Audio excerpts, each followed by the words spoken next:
दोस्तों आज इस वीडियो में हम व्हाट इफ के 6th एपिसोड के बारे में बात करेंगे एंड इस एपिसोड का टॉपिक है what if Killmonger rescued Tony Stark. इससे पहले भी 5 एपिसोड्स रिलीज हो चुके हैं और उन सभी एपिसोड्स की हिंदी एक्सप्लेनेशन वीडियोस का लिंक डिस्क्रिप्शन में है, एक बार उन एपिसोड्स को भी जरूर चेकआउट करना। और अब इस 6th एपिसोड की बात कर लेते हैं, लेकिन एपिसोड शुरू करने से पहले विजडम टीवी को सब्सक्राइब कर दो और बेल आइकन दबा दो ताकि आगे रिलीज होने वाले व्हाट इफ एपिसोड्स की हिंदी एक्सप्लेनेशन वीडियो जब मैं अपलोड करूँ तो आपको उसकी पर्सनल नोटिफिकेशन मिल जाए। अब सीधे 6th एपिसोड शुरू करते हैं। एपिसोड शुरू करते ही हमें टोनी स्टार्क अफगानिस्तान में दिखता है जहां पर वो मरते मरते बचा था। इस एपिसोड में बिल्कुल वैसा ही होता है। टोनी स्टार्क अफगानिस्तान में पहुंचता है और वहां पर गोलीबारी शुरू हो जाती है, लेकिन इस बार टोनी स्टार्क इंजर्ड नहीं होता क्योंकि उसे बचाने वहां पर आ जाता है किलमॉन्गर। एंड किलमॉन्गर की हिम्मत देखकर टोनी स्टार्क बहुत ज्यादा उससे इम्प्रेस्ड हो जाता है। फिर हमें वॉचर दिखता है और वो बताता है कि टोनी स्टार्क के अफगानिस्तान में इंजर्ड ना होने की वजह से इस यूनिवर्स में कभी आयरन मैन का भी जन्म नहीं हुआ और इस यूनिवर्स ने एक हीरो को खो दिया, लेकिन उसके बदले में एक विलन को मिला दूसरा मौका। फिर हमें टोनी स्टार्क एक प्रेस कॉन्फ्रेंस में दिखता है। फिर वहां पर एक रिपोर्टर लेफ्टिनेंट किलमॉन्गर पर एक इल्जाम लगाती है कि जहां पर टोनी स्टार्क पर अटैक हुआ किलमॉन्गर की ड्यूटी वहां से काफी दूर लगी हुई थी। तो किलमॉन्गर अचानक से वहां टोनी स्टार्क को बचाने कैसे आ गया इतनी दूर से। फिर किलमॉन्गर बताता है कि हाँ, शायद से मुझे पहले से ही पता था कि स्टार्क पर अटैक होने वाला है। सभी प्रेस कॉन्फ्रेंस में आए हुए रिपोर्टर्स एकदम शॉक्ड हो जाते हैं। फिर किलमॉन्गर सारी सच्चाई बताता है कि जो स्टार्क इंडस्ट्री का COO है वो टोनी स्टार्क पर हुए हमले के पीछे था। मतलब डायरेक्टली तो नहीं, लेकिन उसे पता था कि टोनी स्टार्क पर हमला होने वाला है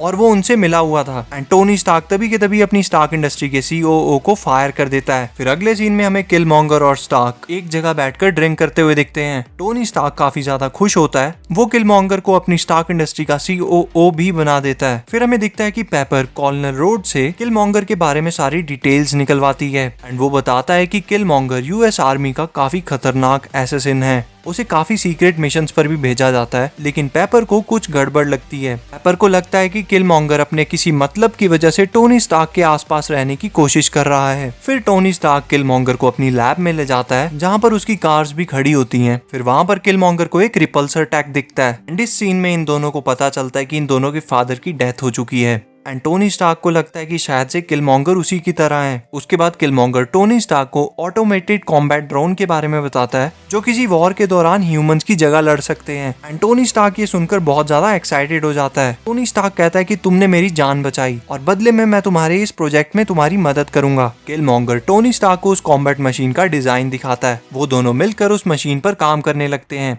लेकिन मशीन बनने के बाद वो ज्यादा देर चल नहीं पाती। टोनी स्टार्क कहता है कि हमें इस मशीन का सोर्स ऑफ पावर बदलना पड़ेगा। अगर हमारे पास वाइब्रेनियम होता तो काम बन जाता। तभी किलमॉन्गर अपने गले में पहनी हुई एक वाइब्रेनियम की अंगूठी उसे दिखाता है। फिर टोनी स्टार्क उस वाइब्रेनियम को चेक करता है और किलमॉन्गर से पूछता है कि आखिर तुम्हें ये वाइब्रेनियम मिला कहाँ से। किलमॉन्गर बताता है कि बस तुम्हारे पास सही आदमी होना चाहिए। फिर टोनी स्टार्क और किलमॉन्गर प्लान करते हैं कि वो क्लॉ नाम के बंदे से वाइब्रेनियम खरीद कर वो ऑटोमेटेड कॉम्बैट ड्रोन्स में लगाएंगे, लेकिन पेपर ऐसा करने से मना कर देती है क्योंकि ये इलीगल है। लेकिन किलमॉन्गर और टोनी स्टार्क प्लान करते हैं कि वो आर्मी को भी इस चीज में इन्वॉल्व कर लेंगे क्योंकि वो जो कॉम्बैट ड्रोन्स बनाए जा रहे हैं वो आर्मी की तो हेल्प करेंगे। फिर हमें अगले सीन में US आर्मी के लोग क्लॉ के पास जाकर वाइब्रेनियम खरीदते हुए दिखते हैं, लेकिन वहां ब्लैक पैंथर आ जाता है और ब्लैक पैंथर वहां पर मौजूद सभी लोगों को एक एक करके मारते हुए लास्ट में कॉर्नल के पास पहुंचता है। कॉर्नल ब्लैक पैंथर पर शूट करता रहता है, लेकिन ब्लैक पैंथर के सूट पर एक निशान तक नहीं पड़ता। फिर ब्लैक पैंथर कहता है कि मेरी तुमसे कोई दुश्मनी नहीं है, मैं बस वाइब्रेनियम को वापस वहां ले जाने आया हूं जहां से वो आया था। लेकिन तभी वहां किलमॉन्गर आ जाता है और वो रिपल्सर टैग की मदद से ब्लैक पैंथर और कॉर्नल दोनों को मार देता है। और फिर इसके नेक्स्ट सीन में हमें पता चलता है कि किलमॉन्गर तो क्लॉ से पहले ही मिला हुआ था। ये किलमॉन्गर का ही प्लान था कि US आर्मी को वाइब्रेनियम खरीदने के लिए भेजना और फिर उस वाइब्रेनियम की इलीगल सेल के बारे में वकांडा में खबर देना। लेकिन किसी को पता नहीं चलता कि ब्लैक पैंथर और कॉर्नल को किलमॉन्गर नहीं मारा है। फिर उसके बाद किलमॉन्गर वाइब्रेनियम का वो स्पीयर लेकर टोनी स्टार्क के पास पहुंचता है और टोनी स्टार्क किलमॉन्गर को बताता है कि मुझे तुम्हारी पूरी सच्चाई पता है, जारविस ने सब कुछ रिकॉर्ड कर लिया था।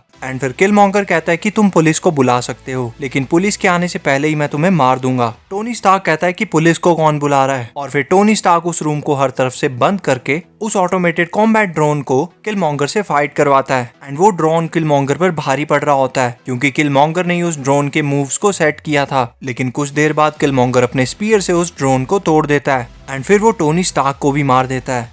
एंड जब वहाँ पर आर्मी आती है तो किलमॉन्गर कहता है कि शायद से वकांडा वालों को पता चल गया था कि टोनी स्टार्क ने वाइब्रेनियम खरीदा है, इसलिए वकांडा वालों ने टोनी स्टार्क को मार दिया। लेकिन पेपर को लग रहा होता है कि शायद से किलमॉन्गर ने टोनी स्टार्क को मारा है। उसके बाद जनरल ये कहता हुआ दिखता है कि वकांडा ने ये वॉर शुरू किया है और इस वॉर को हम खत्म करेंगे। और जनरल पेपर को ये बताता है कि स्टार्क इंडस्ट्रीज की सारे के सारे एसेट्स अब गवर्नमेंट ने अपने अंडर ले लिए हैं और स्टार्क इंडस्ट्रीज की मदद से और उस खरीदे हुए वाइब्रेनियम की मदद से जनरल और किलमॉन्गर मिलके हजारों ऑटोमेटेड कॉम्बैट ड्रोन्स बनाते हैं एंड फिर उन ड्रोन्स की मदद से वो वकांडा पर अटैक करने वाले होते हैं। लेकिन उससे एक रात पहले किलमॉन्गर क्लॉ के साथ वकांडा के बाहर जाता है एंड किलमॉन्गर वहां पर क्लॉ को मार देता है और फिर वो क्लॉ को अपने कंधे पर उठाकर वकांडा पहुंचता है एंड वकांडा में एंटर होते ही वहां पर कुछ गार्ड्स उसे रोकने आ जाते हैं एंड किलमॉन्गर उन्हें कहता है कि मैं प्रिंस एंड जोबू का बेटा हूँ एंड जडाका।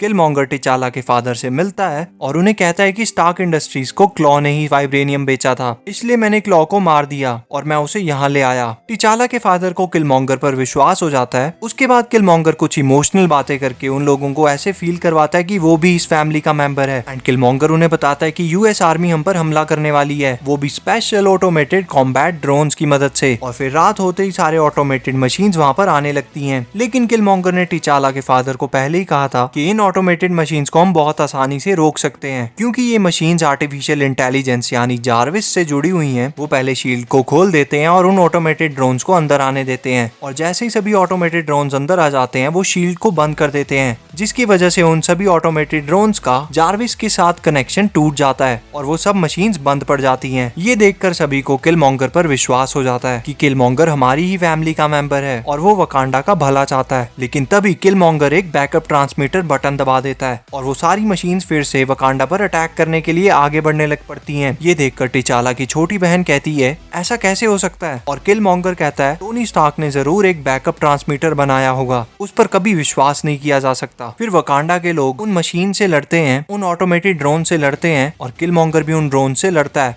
और किलमॉन्गर उन ड्रोन से लड़ते हुए अपने लोगों की जान भी बचाता है, जिसकी वजह से सभी को उस पर बहुत ज्यादा विश्वास हो जाता है। एंड एट लास्ट वकांडा के वॉरियर्स उन सभी ऑटोमेटेड ड्रोन्स को खत्म कर देते हैं और इस तरह किलमॉन्गर सभी का विश्वास जीत जाता है और सभी को बस यही लग रहा होता है कि किलमॉन्गर बहुत ही अच्छा है। एंड फिर टिचाला के फादर किलमॉन्गर को अगला ब्लैक पैंथर बना देते हैं। किलमॉन्गर जैसे ही वो ब्लैक पैंथर बनने वाला सिरप पीता है वो एक ऐसी जगह चला जाता है जहाँ पर पिछले सभी ब्लैक पैंथर्स होते हैं और वहाँ उसे टिचाला मिलता है। टिचाला किलमॉन्गर को कहता है कि बस थ्रोन को पाने के लिए जो तुमने किया, क्या वो वर्थ इट था? फिर किलमॉन्गर कहता है कि मैंने अपने बाप का बदला लिया है, मैंने और मेरे भाई बहनों ने बहुत सफर किया और तुम यहाँ वकांडा में थ्रोन पर बैठे मजे कर रहे थे। टिचाला कहता है ह्यूमन सफरिंग का क्योर और ज्यादा सफरिंग नहीं हो सकता। किलमॉन्गर कहता है लेकिन पावर हो सकता है और मेरे हाथ में अब पावर है। फिर टिचाला कहता है तुमने ये पावर अर्न नहीं की है। फिर अगले सीन में हमें दिखता है कि टिचाला की छोटी बहन पेपर के ऑफिस में बैठी हुई है और वो पेपर को बताती है कि किलमॉन्गर ने टिचाला और टोनी स्टार्क दोनों को मारा है। पेपर कहती है कि मैं जानती थी लेकिन मेरा कोई विश्वास नहीं कर रहा था और टिचाला की छोटी बहन कहती है तो चलो अब हम दुनिया को पूरी सच्चाई बताएं मिलकर। फिर हमें वॉचर दिखता है और वो कहता है कि किसी भी यूनिवर्स में हीरोज खत्म नहीं होते, कोई ना कोई इंसानियत के लिए, सच्चाई के लिए लड़ने आ ही जाता है और वही असली हीरो होता है। एंड यहीं पर ये एपिसोड खत्म हो जाता है। तो दोस्तों ये था आज का एपिसोड। आपको ये एपिसोड कैसा लगा कमेंट सेक्शन में जरूर बताना। मुझे पर्सनली ये एपिसोड उतना खास नहीं लगा, बट हाँ इससे पहले जितने भी व्हाट इफ के एपिसोड्स आए हैं वो काफी कमाल के थे और इंटरेस्टिंग भी। उन सभी एपिसोड्स की हिंदी एक्सप्लेनेशन वीडियो का लिंक डिस्क्रिप्शन में है, एक बार उन्हें जरूर चेकआउट करना। जाने से पहले चैनल को सब्सक्राइब कर दो और साइड वाला बेल आइकन दबा दो ताकि आगे रिलीज होने वाले व्हाट इफ के एपिसोड्स की जब मैं हिंदी एक्सप्लेनेशन वीडियोस अपलोड करूं तो आपको उसकी पर्सनल नोटिफिकेशन मिल जाए। मिलते हैं अगली वीडियो में, धन्यवाद। What is love? Baby, don't hurt me.